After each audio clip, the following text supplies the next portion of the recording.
morning, Sonoma County, and to all you listeners out there on planet Earth, a hearty and healthy Irish hello. Now, in case you're listening or wondering, you're listening to the Celtic Coach radio show, an Irish talk show for men, where science, spirituality, and self-discovery meet. If you're riding around your car, or maybe you're flying around the universe in your spaceship, or just sitting at home in a lazy chair, you can pick up the show at 92.5 FM, F for Frank, M for Matilda on the dial, or if you're listening in on the wacky and wonderful World Wide Web, it's KOWS.FM. All right, on our show today, oh boy. Now, a lot of people have emailed me, and thank you very much for the 100,000 emails. Michael Neill is on the show. I've been asked to bring this guy on, especially after sharing a lot of his work over the last 8 months with a lot of the listeners out there. So the time is now. We're going to be talking about his new book, Creating the Impossible. A 90-day program to get your dreams out of your head, that's that thing on your shoulders, and into the world. All right, our next guest.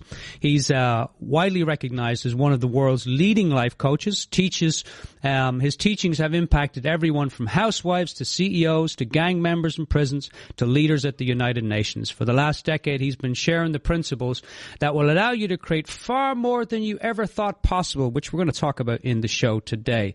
Michael Neill is also the best-selling author of The Inside Out Revolution.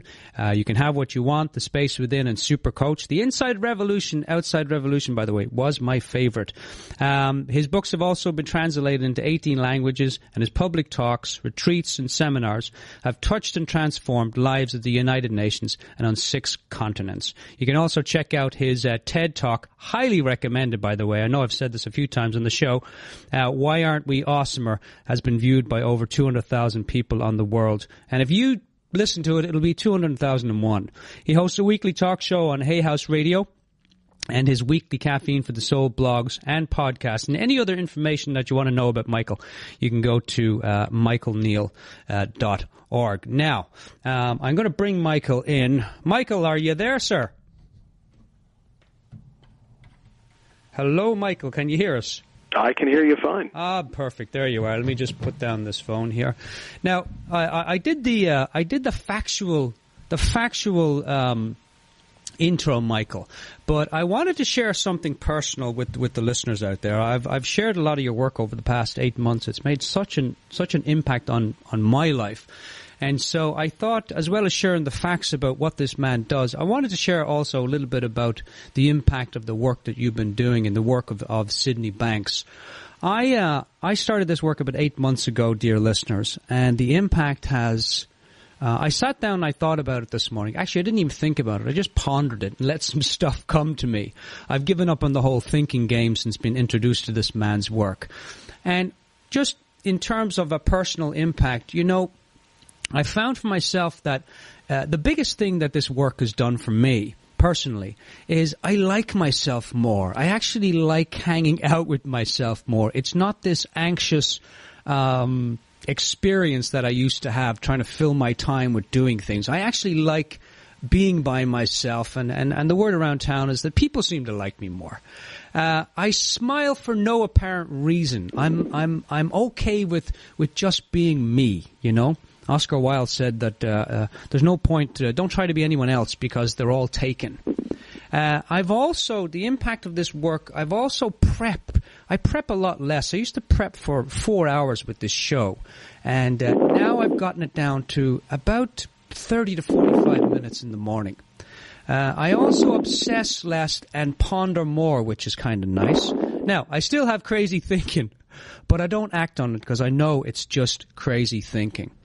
Yes, I still craft, I lie, I craft, I scream, I shout, and the biggest thing is when life throws me crap, I make manure from it.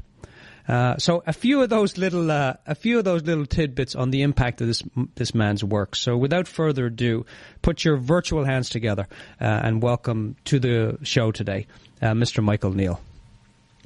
Wow, that's I've never heard so much crap and manure in my introductions before. That's great. Well, I did say it was crap wrapped in manure, Michael.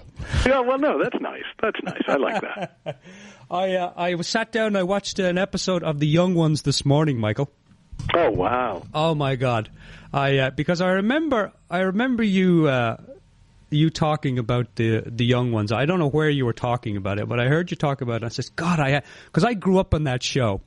Now, for all of you out there, if you go to YouTube, you can see the young ones. It's just a fantastic show out there.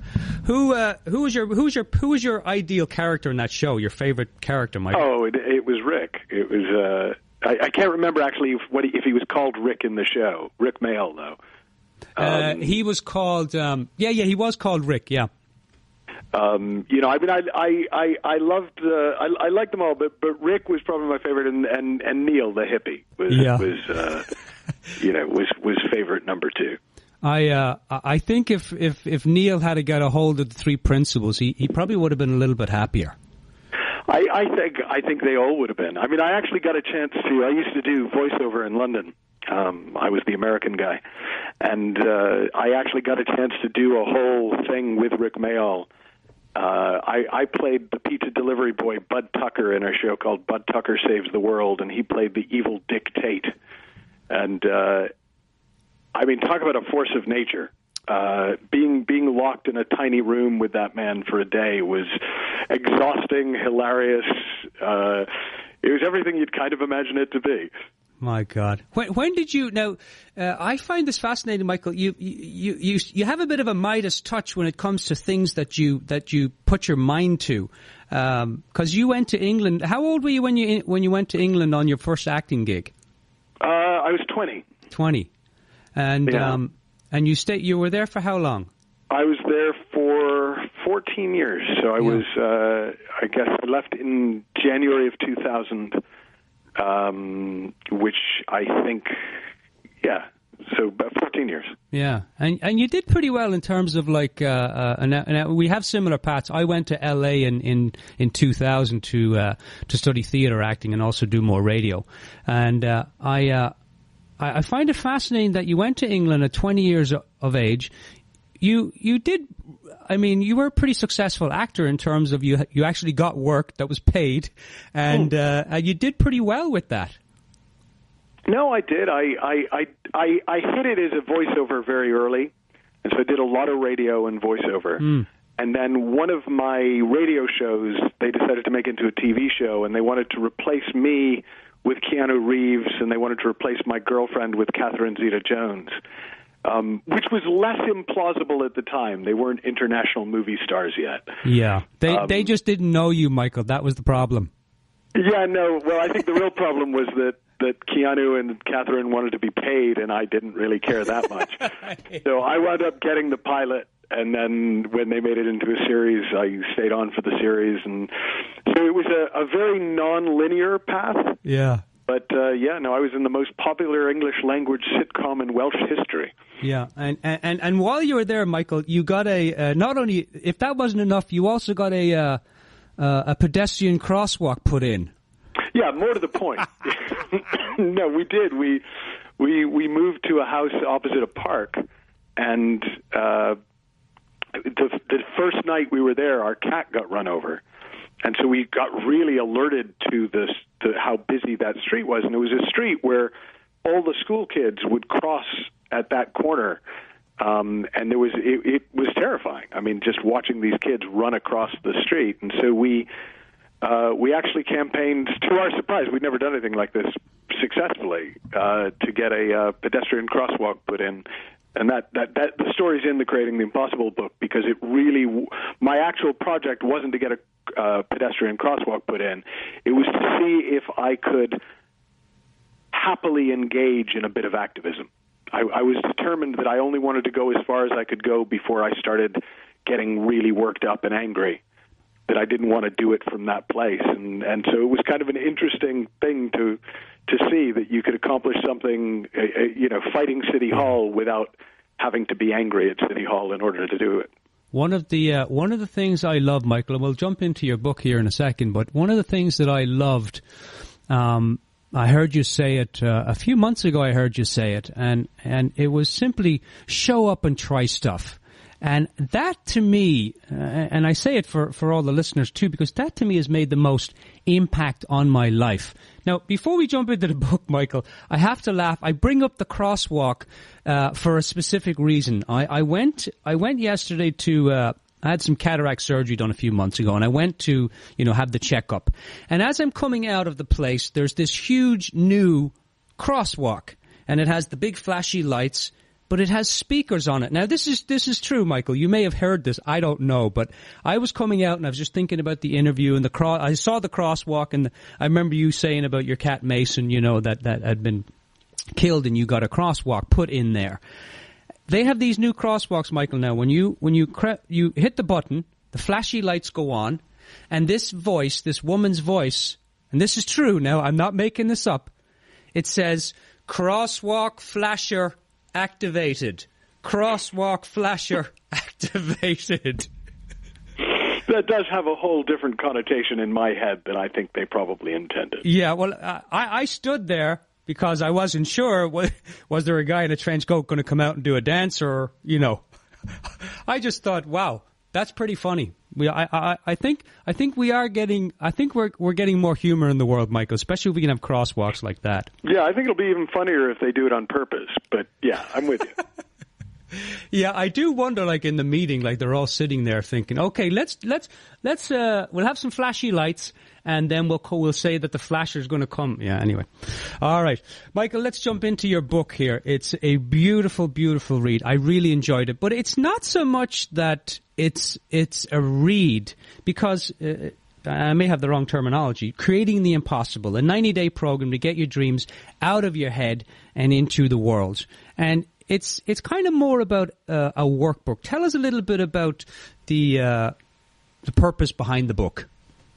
Well, when I first started the program back in 2009, I had been really impacted by a program 20-plus years ago called The Artist's Way. And it was a 12-week program to kind of for artistic people to kind of move forward with their lives and their careers. And so it was a format that I'd always really liked. And I was really interested to see if the principles that I shared and the approach that I had, which I knew was radically different to how most people talk about creativity, could be put into that kind of a format. So I experimented. I did month-long versions. I did 3-month versions. I did 6-month versions. I did 60-day versions. And finally, I sort of the last few years, I've run it as a 90-day program. And then when I wanted to put it into a book, I approached Hay House, my publisher, and I said, look, I've got sort of in mind doing my own version of an Artist's Way type book. And they were very wary of it because, to do a workbook in a way that it's readable is tricky, because you've got to, I wanted to do it so that if you didn't want to do the work but you wanted to read, you would get a lot out of it. If you didn't want to read but you just wanted to do the work, you'd get a lot out of it. But you'd get the most out of it if you read it and did it. Yeah. And it took me a while, but I have to say, it's only been out a week, so I don't have the full returns from the actual readers. But I think actually I was able to do a pretty good job at what I set out to do, which was creating something that is helpful to read, helpful to do, but really helpful if you do both. Yeah. So what kind of people... Now, you also have a 90-day program, Michael, Creating the Impossible program, that's linked to the book. So you read the book, but you also go through the program. Tell us how those two dance together. Well, essentially, I designed the book so that you could do it without me. I've run this program, like I say, since 2009, and it's great fun, but I realized when I went to write the book, I thought the book would be very easy to write because I'd run the program so many times. But in fact, I realized that one of the reasons the program works is I'm a really good coach. So when I'm actually speaking with people and they're sharing where they're stuck and what they're trying to create, I can often come up with things in the moment that are really helpful to them. And so to try and do it in a book format so that it would be helpful to anybody was a different kind of challenge. So that's essentially the difference. Is the book is the sort of do-it-yourself version, and then I have a program that we've been running every year anyways. It just happens to be timing out with the book launch this time round. For people who want to be guided and supported by a coach through it. Yeah. I have to tell you, Michael, I got introduced to, well, the man that started all of this, that rediscovered or discovered these three principles. And I'd like you to kind of take a moment for the 555th millionth time and just share a little bit. So Sydney Banks was the man who he was a Scottish welder living in Canada. And he had a moment or a few moments or an experience of enlightenment. And with that, came out of the three principles. Just give us I love the book version of the three principles that you have, but give us your version that you want to share of, what are the three principles and why are they so relevant to the world today? Well, I sort of had been interested in enlightenment and spirituality and all that from a very young age, so it wasn't too freaky to me to listen to what an enlightened person had to say. But I found Sid's story particularly interesting because he was not a seeker, he was not a meditator, he was a welder, and he had this kind of spontaneous experience. And to be honest, it kind of messed him up because it didn't fit with his life as he'd been living it. And he was continually looking for ways to articulate the two things that he saw. And the two things that he saw in his enlightenment experience, the first one was that it's all thought. So he had been on a marriage retreat with his wife, and he was talking to a psychologist who was also on the retreat, and they were comparing notes about who was more insecure. And the psychologist said to him, "You're not insecure, Sid. You just think you are." And he somehow in that moment heard, oh, it's all made up. But for our thinking, we're fine. We're absolutely fine. There's nothing wrong with us. And that impacted him so much that for 3 days and 3 nights, he didn't sleep. The whole world started rearranging itself because he started seeing the thought-created nature of it. And then he had what we would call the official enlightenment experience, where he just saw that we're all of one energy. We're all of the same stuff. And those two things together, he spent the rest of his life trying to articulate and came up with this articulation that we now talk about as the three principles, which are that there are fundamentally three things that are always in play. And one is thought, that we are continually thinking. The second is consciousness, which is we are continually experiencing that thinking as though it's really happening to us. So it's like our entire system is set up as one giant virtual reality machine. And thought and consciousness together create that reality. And in the same way as, I'm a big video game guy, so I play Call of Duty, and I'm quite daring in Call of Duty because I know it's a video game. Mm-hmm. So if my character gets wounded, it's okay. Well, when you start to see that life is a lot more like a video game than you think it is, you're much more able to take risks. You're much more able to play and try things and see what happens because you get that most of the consequences that you've been fearing are just made of thought. Like the scariest thing that can actually happen to you is whatever you think the scariest thing that can happen to you is. It's that thought itself. And then there's this third principle underlying the other two, which we usually talk about as a universal mind or innate intelligence, which is just that deeper energy that's running through the whole system. And it's an intelligent energy. There's an implicate order, as the physicist David Bohm said, to the way that the universe unfolds. And when you allow that to do its thing, your life starts working better. So in the same way as a tree, it doesn't think about, well, should I let life live me today? Well, what if I want to do something life doesn't want for me? Like grapefruit trees, I don't think long to be orange trees or pine trees or rose bushes. I think they just are an expression of their deepest nature. And when human beings recognize that we can do the same thing, we can allow that underlying intelligence, that innate energy unfold through us, our lives start to be these perfect expressions. And it's so different to the empowerment idea where I have to make it happen and I have to figure out what I want to be and I have to then create it. You start to say, actually, boy, no, all the big stuff's taken care of already. And then there's a sort of artistry that you develop about how you live the rest, which is the same as the you can have 1,000 people play Call of Duty and they'll all get to the end in a different way. Yeah. By the way, Michael, are you on a headset? I'm not. Maybe just pull that phone a little bit away from your mouth, because I'm getting that, that type of. All right. I shall endeavor to do better. I just want to get a nice recording for our listeners out there. Let me ask you this, Michael. I want to know why it is we have such a hard time. There's things that we want to do in life, but I'll tell people, well, that's just your thinking. But they say, yeah, but Dermot, this is real.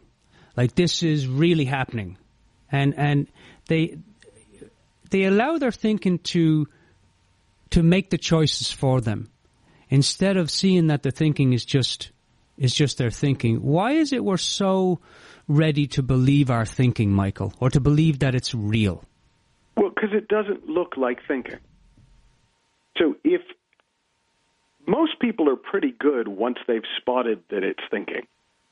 So if I'm sitting there with my partner and I'm thinking, oh God, how can you grind your teeth like that again, or whatever it is, I'm mostly aware that I'm thinking myself into that. So I can kind of let that go pretty easily.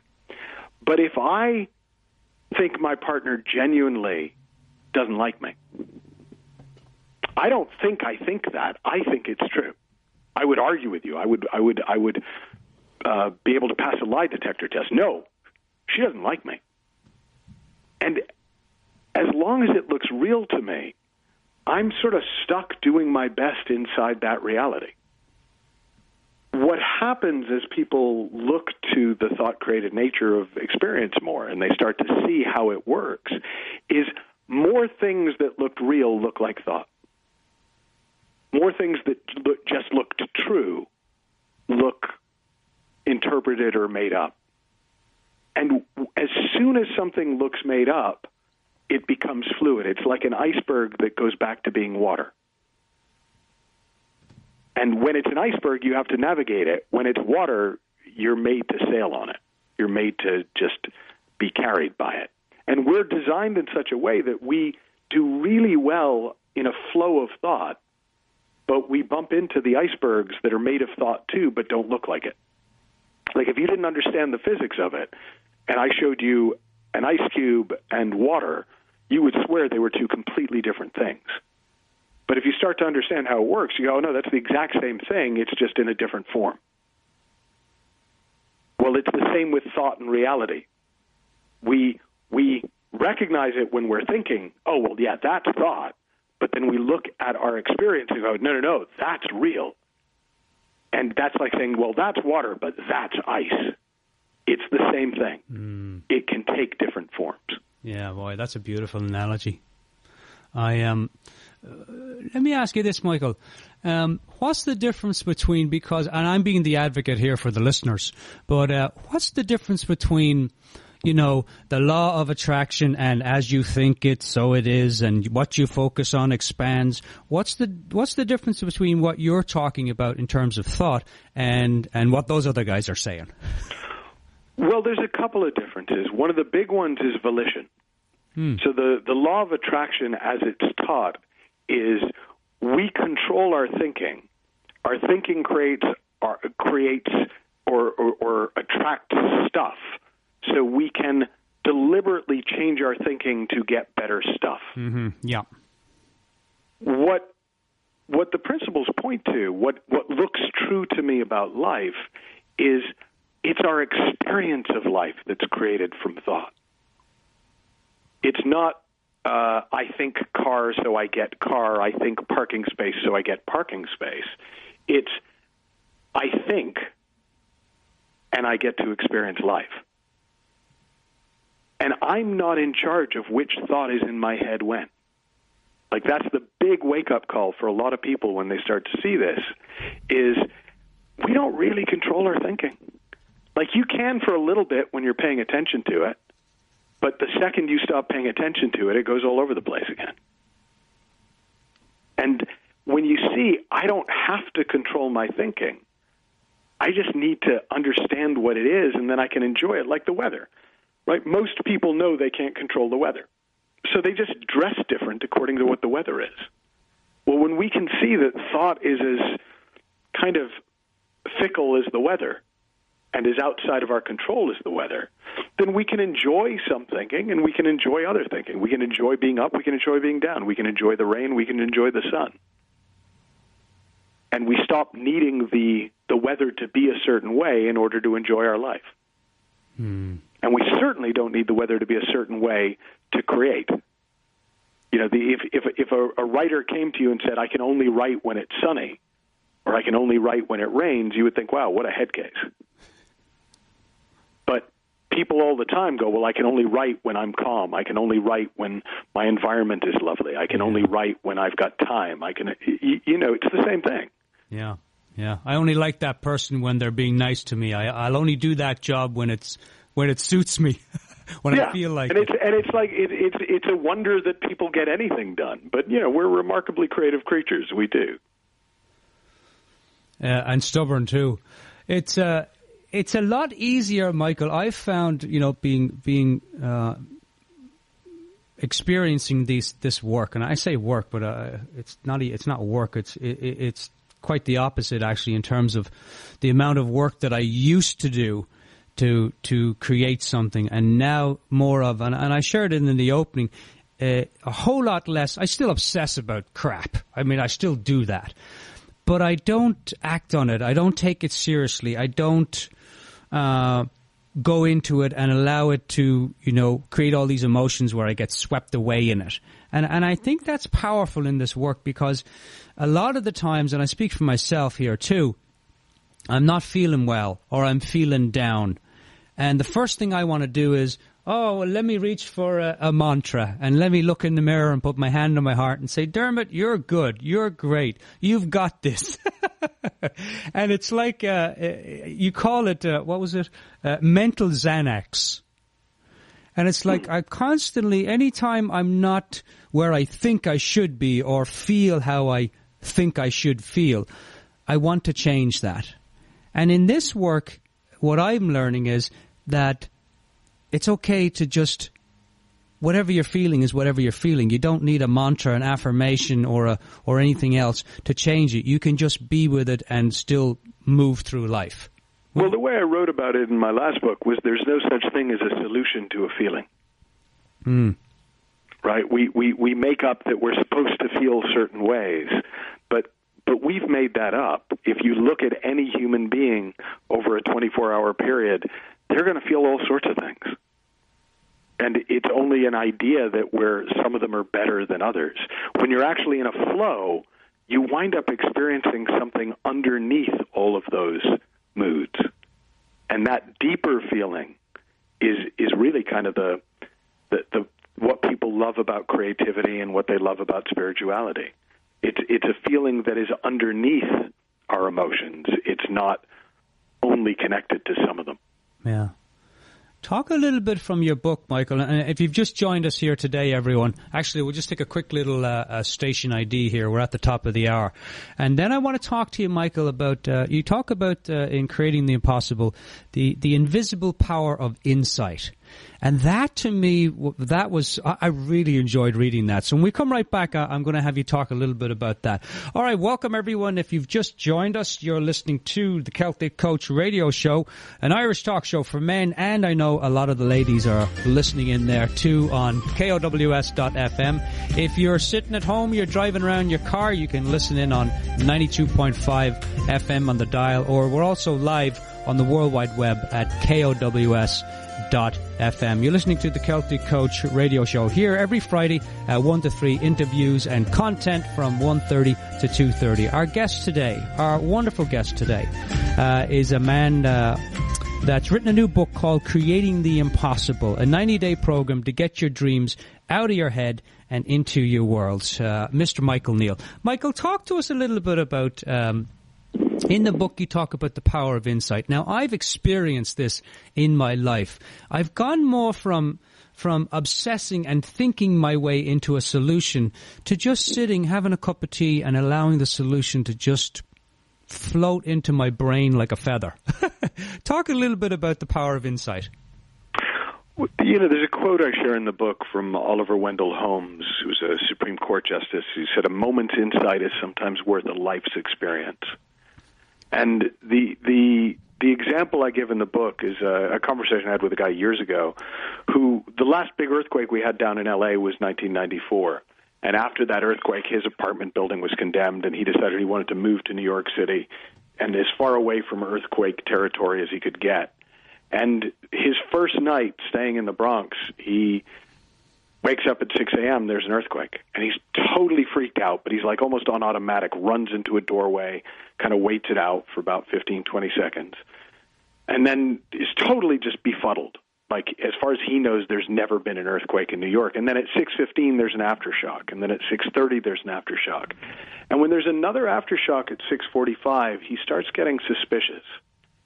And he realizes by 7 o'clock that it's not an earthquake. There's a subway that runs underneath the building.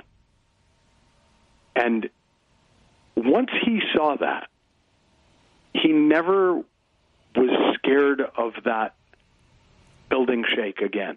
He didn't need better strategies for coping with it. In fact, he stopped noticing it after a few days.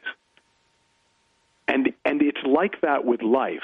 We try and prepare ourselves to handle things better. We try and train for things. We try and adopt strategies.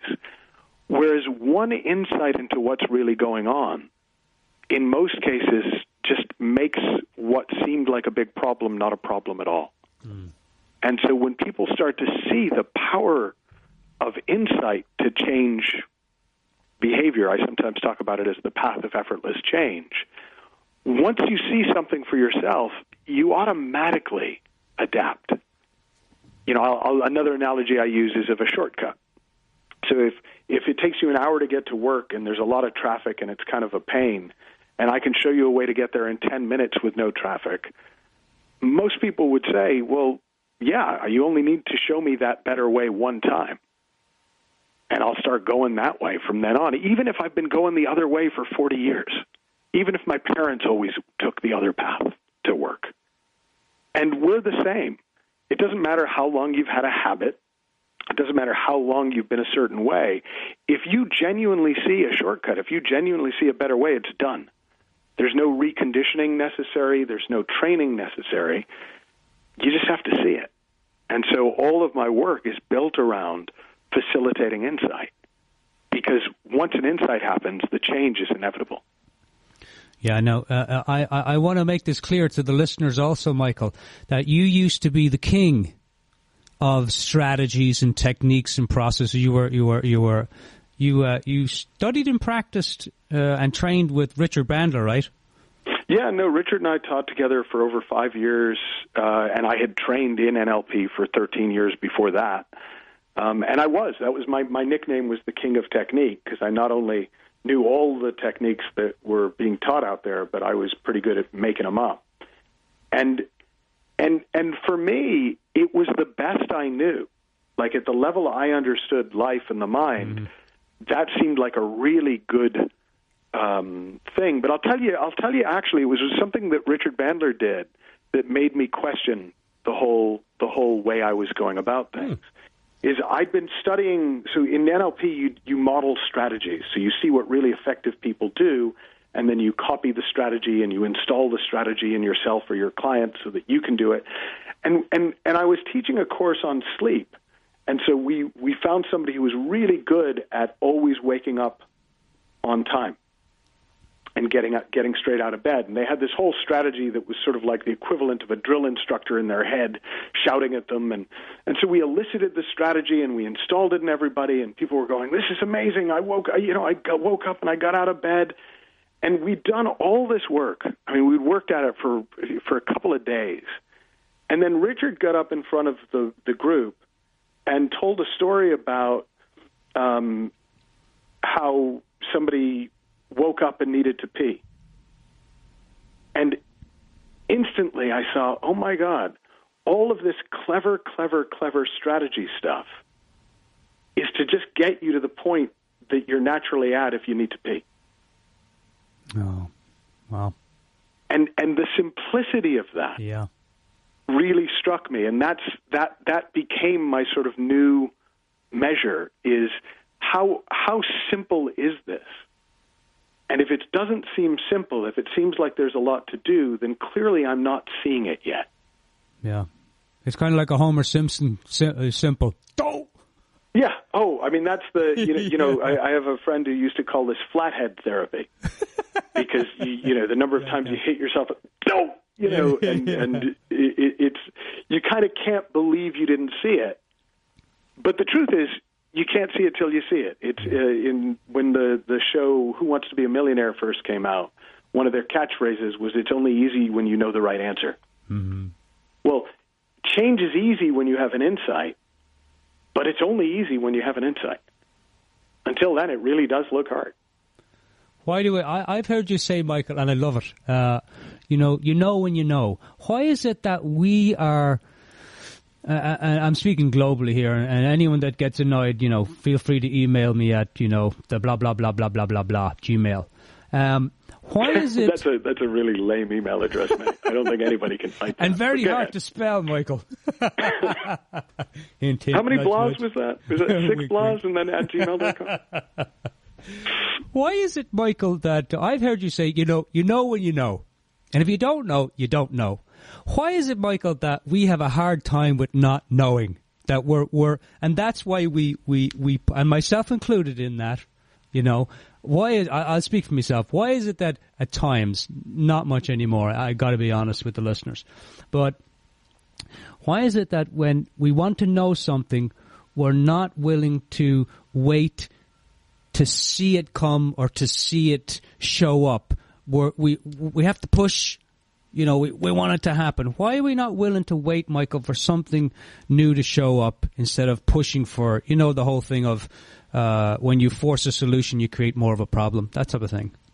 Well, ego, fear, and misunderstanding. How about that for a three-pronged answer? I like it. We partly do it because we've been told that our value is in our knowing. So, we think we're supposed to know everything, and that's why somebody would hire us or somebody would turn to us, or that's where our credibility is. Mm-hmm. So ego says I have to pretend to know when I don't know. Fear says if I don't know, something bad might happen, and I won't know how to deal with it, and then I'll be totally screwed, and then my life will fall apart, and then I'll be homeless or worse. And so that makes I don't know seem really scary. So we're inclined to try to pretend to know, hoping that will somehow superstitiously keep away the monsters, keep the wolves at bay. And then the misunderstanding is we don't see that not knowing is the gateway to creativity. That actually it's in that space of not knowing that something new can come to mind. And so we think it's sort of like an end, like, oh, well, I don't know, I guess it's over for me, as opposed to seeing, no, it's the airlock to creativity, it's the airlock to fresh answers, it's the airlock to insight. If I know that I don't know, now there's a possibility of something new showing up. Now there's a possibility of insight. Now there's a possibility of fresh thought. Now there's a possibility of living beyond the known. And that's where all creativity comes from. So what do you say to someone, Michael? Now, again, I'm being the advocate for the listener here. So how do I do that, Michael? How do I not know? Oh, I guarantee you're already a master at not knowing. Yes. Look, we're never going to know 9/10 of what's possible to know. Mm. But the analogy I'll often give somebody who asks that kind of question is if I offered you 2 laptops, one of them has 20 terabytes of storage but can't go on the internet. And one of them has almost no storage, but has built-in Wi-Fi, so you've got Wi-Fi anywhere in the world that you go. Which one would you want? And literally everybody I have ever asked that question to who understood the question wants the minimal storage but massive internet capacity, because they get, ultimately, it doesn't really matter what's on the hard drive. It matters how easy it is for you to access information when you need it. Well, our brains work in a very similar way, that we can fill up our hard drive with lots of data points, but ultimately the real value is to be able to get what we need when we need it, and the pathway to that, the pathway to the internet, is our ability to kind of actually empty our mind and open ourselves up to new information. And that kind of receptivity, that happens when we don't know. I'll share a little something connected to that, Michael, from your book here, page 58. And if I was really being annoying, I'd say, Michael, what's on page 58? Well, I won't. Impossible challenge number 1, take 5. So we're talking about allowing as opposed to thinking your way into an insight, because you can't think your way into an insight either, Michael. Would that be right? Yeah, it's, in fact, trying to do that is often what delays the insight. Yeah. As Data says, resistance is futile. He's right. I think he was talking about the 3 principles. On each day this week in your book here, it's day 1, Pipe Dreams and Possibilities. It says, sit for 5 minutes. Don't get up. Don't talk, write, or engage in any other obvious external distractions. Let your mind go wherever it wants. There's no way to get this wrong as long as you remain sitting. You can move about if you like to. That's why we have rocking chairs where we can move but not get anywhere. Is this kind of what you're talking about in terms of like a how-to, Michael? Is to do nothing, and that's how you get something?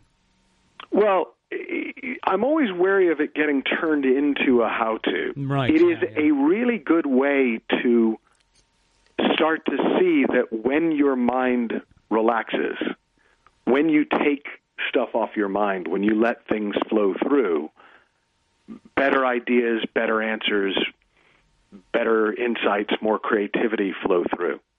It's not the way to get them. It's just a way of seeing that they're natural and that they naturally come. But most of us are so busy-minded that we never take a minute, let alone 5 minutes. Mm-hmm. So we don't notice what can come to us because we never allow the mind to be empty long enough for something new to fill it. Yeah, and I want to back up that, Michael, with my own experience, because I used to, for the show here now, I used to prep for the show 4 hours from literally about 8:30 to 12:30 every Friday morning. I would prep for the show. I'd have content, structure, jokes, techniques, quotes. I mean, you name it. I had like 4 or 5 pages of stuff. And when I got introduced to your work, and the first book was the Space Within, and I started just, and I don't even want to say doing, I just started sitting on Friday mornings with my pen and paper, and just allowing, like my mind would kind of sit very, very loosely on, okay, so here's the topic for the show, and what would be fun, what would be nice, what would be cool to do. And my prep time, Michael, and my show, the quality of my show. Now, of course, I'm saying the quality of my show, Michael, has gone up, hugely. I haven't talked to if you're questioning the quality of the show, please send an email to blah, blah, blah, blah, blah, blah @gmail.com. That is correct. Thank you, Michael Neill. Now, how many blah, blahs did you say, Michael? I had 6. I went with 6. Okay, because you'd be incorrect if you had 5. So it is 6 blah, blah, blahs @gmail.com. Nice. But I find that my show, I don't even know, maybe the show has gone downhill, I don't know.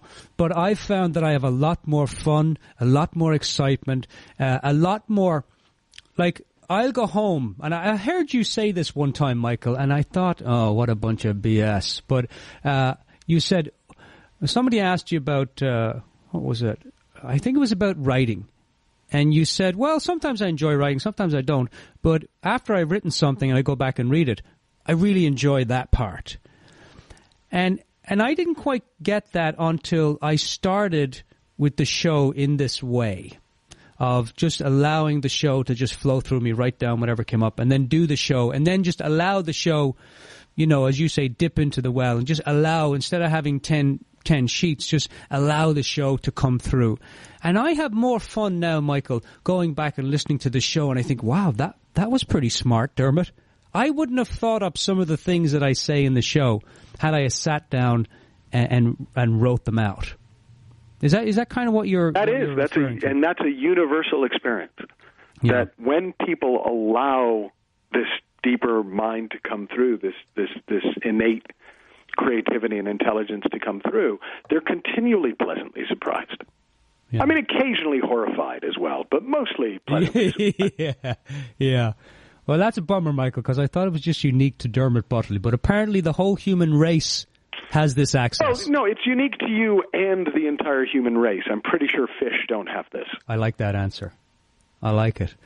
Talk to me a little bit, Michael, about in your book. And by the way, if you just joined us, you've missed the whole bloody show. But you can, give me an email, or you can go to the website, thecelticcoach.com, and you can pick up a copy. We're talking to Michael Neill today about his new book, The Creating the Impossible, a 90-day program to get your dreams out of your head and into the world. Michael, share a little bit about what types of people. Now, I had a friend, a lady friend of mine, asked me about addiction. So you're talking about taking, okay, so what's something that you believe or think or whatever is impossible for you to create in the world. So give us some examples of some types of things that people could create in this program. Well, so the range is quite dramatic. So for some people, it's something that you might think of as creative. They create a new book. They create an album. For some people, it's target related. They create an extra 100,000 sales, or they create an extra $1 million in a bank account, or whatever their number is. For some people, it is an event. They climb a mountain they never thought they could climb. They get their body to a certain weight or body fat percentage that never seemed plausible. Some people, it's a new skill that they learn. They learn to play the violin, or they learn to learn something that they've always wanted to learn but just didn't think was possible in 90 days. So the only kind of real guideline that I give people, there are a couple of different things in the book, but the main one is it has to not be something that you can just pull off through hard work. Sometimes people hear creating the impossible and they think, okay, right, guy's going to yell at me for 90 days to get me to do what I wouldn't otherwise do. Yeah. And it is decidedly not that. Yeah. If hard work was all it took, it's not impossible. You're just maybe a bit lazier than you'd like to be. What we're looking at is what wouldn't just happen if you just applied yourself. Because that opens us up to the miraculous. That opens us up to the deeper creativity. That forces us to rely on the creative potential instead of on what we already know. Yeah. And it's throwing ourselves on the mercy of the creative potential again and again and again that literally changes us. It changes the way we experience life. My favorite thing to hear from somebody who's done the program, and I look forward to hearing it from people who've read the book. Book's only been out for a few days. But, my favorite thing to hear is when they'll say something like, well, that would be impossible. Let's do it. Because it stops sounding like a reason to not do something. It's simply, wow, I see no way that can happen, but I would love it so much that I'm going to throw myself into creating it anyways.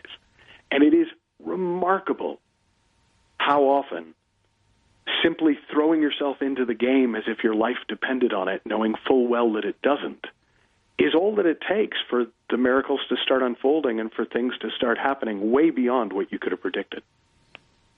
Yeah, because usually, Michael, we'll only do something if believe it and you'll see it. I mean, it's like we'll only do something if we believe that we can do it through hard work. Or even that we believe that we can do it. My wife, when she first heard about the program, she was like, well, why would I take on something that I don't think I can do? And my answer was, because most of what you'd really love to see, you don't believe you can have. Yes. Or do. Yes. Nail on the head, Michael. Nail on the head. That is so true. And what you're saying is, come with something that you don't think or believe that you can do. That's really what we're looking for. You would love it if you could. Yeah. Yeah. Wow. Very beautiful. Very beautiful. Michael, you talked about, and you talk about this in all your books, living from the inside out. I'm sure you've never heard this question, so I'm thankful that I'm the first to ask it. Could you talk a little bit about living from the inside out? What does that mean, Michael, as opposed to from the outside in? Well, in a way, we're all living from the inside out, whether we know it or not. In other words, we're all living in a thought-created reality, thinking that we're living in a reality that we have thinking about. But living from the inside out is living with a recognition that our experience of life is being created moment by moment by this power of thought, and that there's this deeper guiding principle that I'm calling mind underneath it.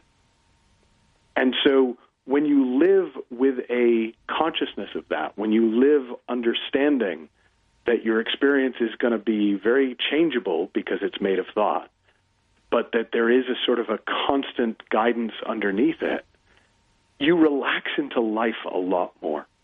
You tend to be in a deeper feeling, a more peaceful feeling, a quieter feeling more of the time. You tend to enjoy more of your life because you're spending less time sorting it into good and bad and right and wrong. And you tend to be much more effective because you're not fighting the system. You're working with the system. You're not fighting gravity, you're working with gravity. And so living from the inside out is simply living with a deeper understanding of how it already works. And for me personally, in the last decade, since I started to see this for myself, so I started getting insight into it, I've become healthier, I've become 1,000 times happier, I was always pretty productive, but my productivity has gone through the roof in terms of the amount of effort it takes to create the same results has diminished exponentially. So I can get 10 times as much done with the same amount of effort. So it's not that, for me, I understand the inside out that it's not what's, the outside world is not the problem. It's not what Trump is doing. That's why I'm annoyed and peed off and don't have a great life. It's not that my spouse, leaves the toilet seat up, but it has more to do with what I think about that person is doing or what I think about that situation. Oh, it's even further than that. It's not just what you think about them. They only exist in your thoughts. Right? You say Trump, I say Trump, somebody else says Trump. We're talking about three different people. So true. So true. Especially if you voted for him. Well, but I mean, whichever way it goes. Yeah. We think the mind is a camera. The mind is a projector. The mind is a scribbling pen. It's not taking a photograph of reality. It's literally creating it, and then we're experiencing it as though it's real.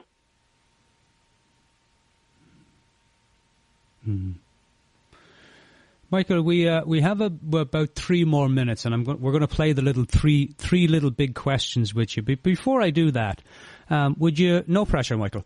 Just take everything that we've talked about today, and what do you want the listeners to really hear from not only what we've talked about today, but what is your work really all about, Michael?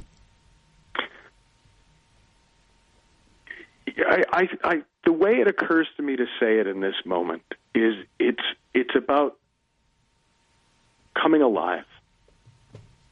It's about waking up to the deepest, most powerful, joyous part of yourself and living from that more and more of the time.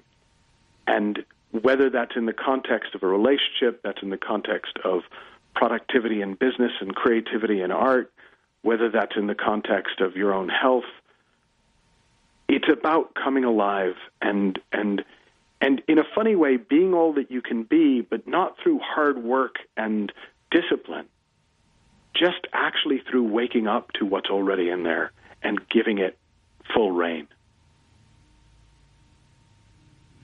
Thank you, Michael.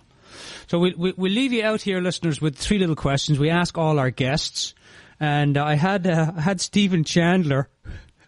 I had Stephen, your mate Steve. I had George on the show too, and I had Stephen. And I'm going to tell you what Stephen how he answered this question, which I thought was the best ever. You could probably top it, Michael. No pressure. All right. First question, Michael. If you had magic powers, would you or could you or what would you change if you could in the world? If I had magic powers, I would wake everybody up to how it works. Because they can take it from there. I don't know what the world should look like. I've got my ideas, you've got your ideas. But I know that if people woke up from the hypnosis of thought and they started to live more from this inner sense of direction, the world would take care of itself. So that's what I'd use my magic powers for. If your daughter Maisie came to you and said, "Dad, what's the secret to a great life?" I don't know if she has an Irish accent, but I was going to say, I'd go, "What the hell, man? Where did you get that accent from?" But I would. I mean, and I do. You know, we do talk about this. My daughter. I'm just curious. Is my daughter Maisie part of the generic 3 questions that everybody gets asked? Because that's a little weird. No. No. Okay, fine. So, I mean, you know, I would probably tell her, Maze, you are so loved. You will always be loved. Go have a nice life, and you'll be loved no matter what. Mm-hmm. Final question for our guest today, Michael Neill, talking about the Creating the Impossible, a 90-day program to get your dreams out of your head and into the world. Michael, you will be going here, so will we all. But when you get up to the pearly gates, what do you want God to say to you?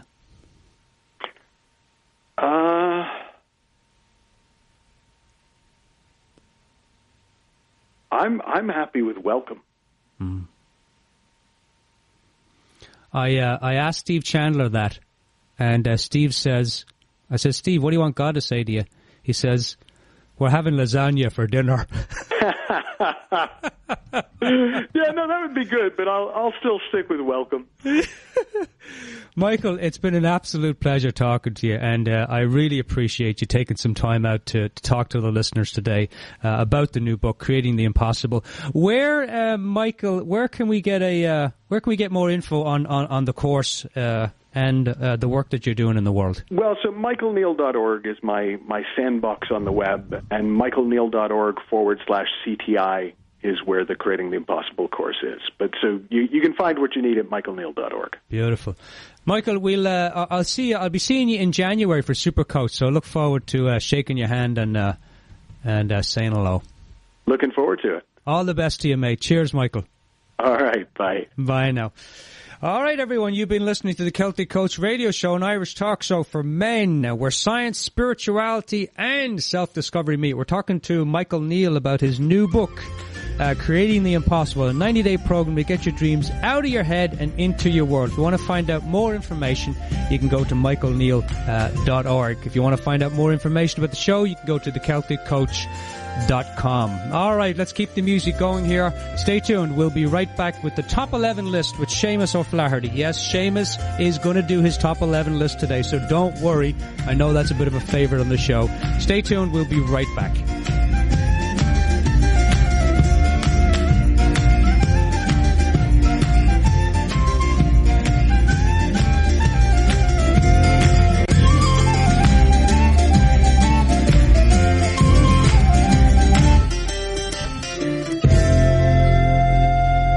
welcome back, everyone. Top 11 list coming up now. Seamus just came in the door, so yeah, thanks, Seamus. It's good. It's good that you're here, mate. You're taking your time getting here today. What's going on? Oh, the traffic, Dermot. Traffic was a bit rough today. All right, Seamus, come on over here now and let's do this. Let's do this top 11 list. I don't know. We had Michael Neill on the show today, and you were supposed to do it during the show, but you weren't here. Yeah, sir, I know, sir, Dermot, sir. I'm a busy man. You're not paying me anything to do this show. Seamus, don't start with the whole paying thing. Just get your butt over here, lad. All right, let me sit down there now. You want to sit in this chair? Can you not sit over there, Seamus? No, I'd like to sit on that chair. But, Seamus, that microphone is open. Go to the second microphone. No, I want to sit on your seat. If you're not paying me, at least I can sit on your seat. All right, Seamus. Here you go. Come on, sit down here. Go easy with the mic. Seamus, you left the frickin' microphone on again. All right, ladies and gentlemen, without further ado, let's bring on Seamus O'Flaherty and the top 11 list. Hello, everyone. How's it going here? Seamus O'Flaherty here with you. Well, I'll tell you now, I've had a rough day. I was out in the traffic. It was crazy traffic out there. I don't know what the heck is going on with the world, but anyway. All right, well, listen. I heard we had Michael Neill, he's an American, down there in LA somewhere. I heard we had him on the show today. So I thought I'd do top 11 things you absolutely do not need to know about your thinking. Since he was talking about your thinking today, so he might as well stay on the team, you know. All right, number 11. Every day my mother inspired me to think less, relax more, and go within for guidance. She'd say to me, shut up, sit down, be quiet, and don't move for an hour. Number 10. The best way to deal with stress is to treat it like a bill. Just ignore it. Number 9. My mother spent days, and this is true, my mother spent days and days in bed, thinking and stressing over everything.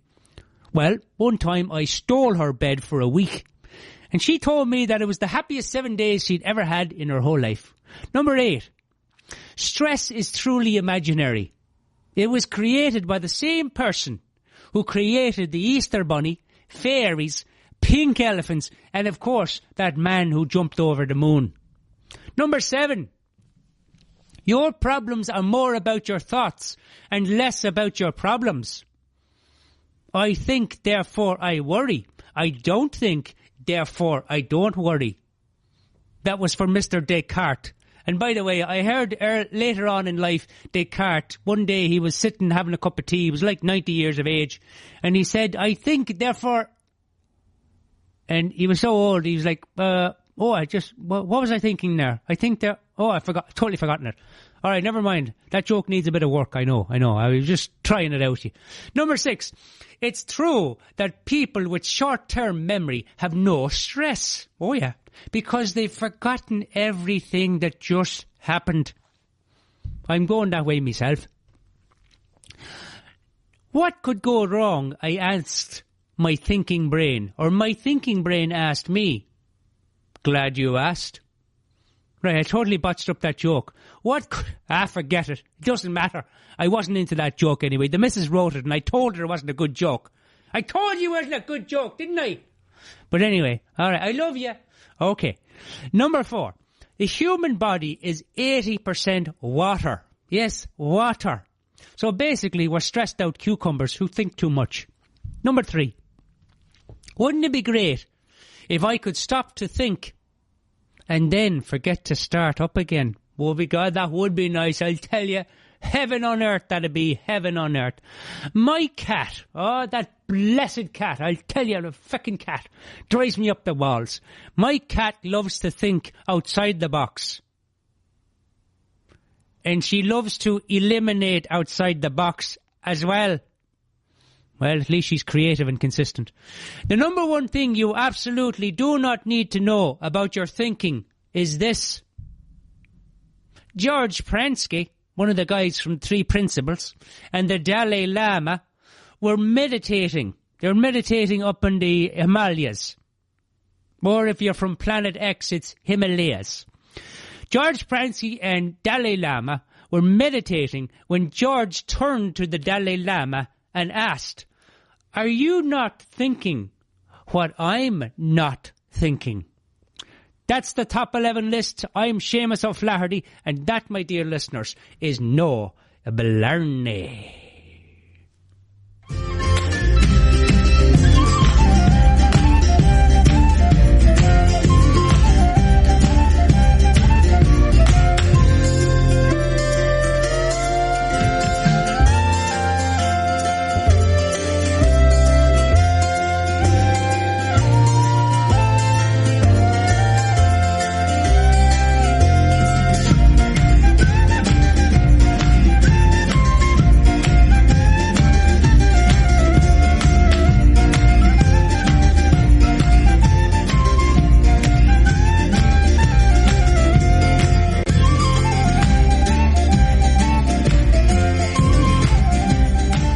Ladies and gentlemen, that's another show this week. You've been listening to the Celtic Coach radio show where science, spirituality and self-discovery meet. Really appreciated you hanging out with us today, and I hope you enjoyed the interview with Michael Neill. If you got the tail end of it, you can always go to my website at thecelticcoach.com, and it'll be I'll post that interview on Sunday night, thecelticcoach.com. You can listen to it there. Just go to celticcoach.com, radio show, and underneath radio interviews, under the radio show, go to interviews and you'll see it there. All right. Really appreciate everyone hanging out today. You've been listening to the Celtic Coach radio show where science, spirituality, and self-discovery meet. You're listening on KOWS LP 92.5 in Occidental, California. We are the voice of West Sonoma County.